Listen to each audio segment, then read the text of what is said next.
As George set the phone down, a chilling silence filled the room, the kind that settles in just before the storm. He felt the weight lift, but only slightly. The house was quiet, but outside, the night seemed to thrum with hidden life. Shadows twisted in the corners, and each creak of the old floorboards sent shivers up his spine.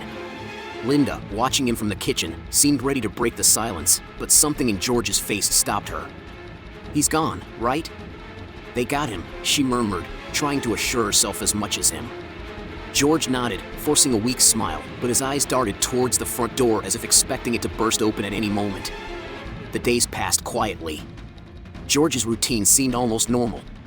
Yet, a sense of dread hung in the air, like a dark cloud that wouldn't dissipate. And then, the dreams began. It started as flashes, quick, haunting images of the man's face, a sinister grin, eyes that seemed to pierce through the dark. George would wake up, heart racing, drenched in sweat. He told himself it was just residual fear. But each night, the dreams became more intense. The shooter's face was everywhere, in the mirror, in the windows, even in the empty parking lot where he'd last seen him. Then came the messages.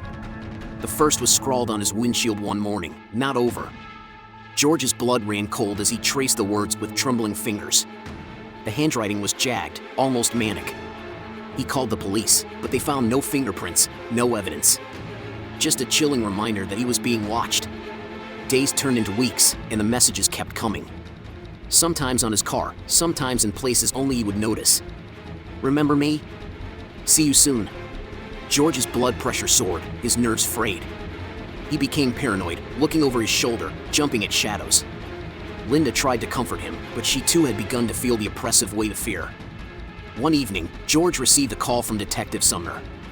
"George, I need you to come down to the station." Sumner's voice sounded uneasy, different from his usual calm. George drove to the station in silence, feeling the weight of something he couldn't name pressing down on him. When he arrived, Sumner looked more disturbed than George had ever seen him. "We found something," the detective said, leading George into a back room. On the table lay a weathered photograph, its edges frayed, the colors faded. But the face was unmistakable, the shooter, staring directly into the camera, his cold eyes practically burning through the photo. "We got this in the mail. No return address, no fingerprints. Just this."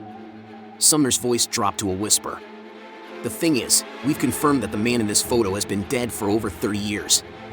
His body was found in a canyon, buried under a mudslide."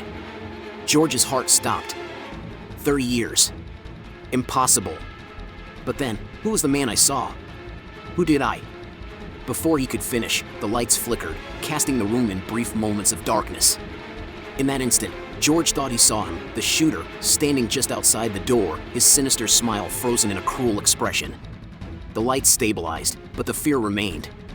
George backed away, the photograph slipping from his hands as he stumbled out of the station, his mind racing, every shadow on the street seeming to hide the man he thought had been captured, thought had been real.